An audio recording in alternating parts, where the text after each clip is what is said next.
ছোট ভাইরে কইলাম যে ভাই যে কোনো প্রসেসে একটা সরকারি চাকরি হোক পিয়ন বা ড্রাইভার সুইপার যে কোনো একটা চাকরি নিতে হবে, কিন্তু ছোট ভাই কোনো মতে রাজি হইল না। সে বলল কি যে ব্যবসা বাণিজ্য করি, দেখি কিছু করা যায় কিনা। বাংলাদেশের সরকারি চাকরি যেন একটা সোনার হরিণ। এই সরকারি চাকরির পিছনে মানুষ কি শুধু শুধু হন্য হয়ে খোঁজে।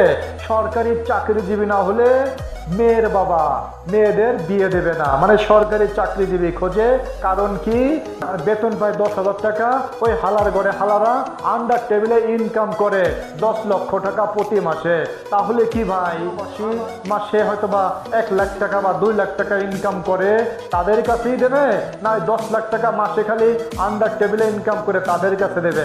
10 লাখ টাকা ছোট করে বললাম, 10 কোটি টাকাও ইনকাম করে এমন হালার ঘরে হালারাও আছে। একটা কথা আমরা শুনেছি যে স্বর্ণকারের কাছে বলে মা বোন কোনো কিছুই বোঝে না, তারা প্রতিটা কাস্টমারের কাছ থেকেই স্বর্ণ চুরি করবে। এই বাটপারের বাচ্চা বাটপাররা বিএসসি পরীক্ষার মতো একদম বাংলাদেশের সর্বোচ্চ পরীক্ষা যেটাকে বলে যে বিএসসি পরীক্ষা দিলেই তো বাংলাদেশের পরীক্ষা শেষ, সেই পরীক্ষার প্রশ্নপত্র সহ 30টি নিয়োগ বিজ্ঞপ্তির প্রশ্নপত্র ফাঁস করে দিয়েছে।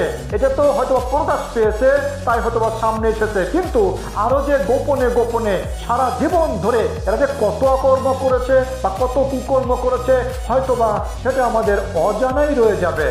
তবে একটা কথা স্পষ্ট, সরকারি চাকরি যারা করে তাদের প্রতি বাংলাদেশের মানুষের ধারণা স্পষ্ট হচ্ছে, ক্লিয়ার হচ্ছে।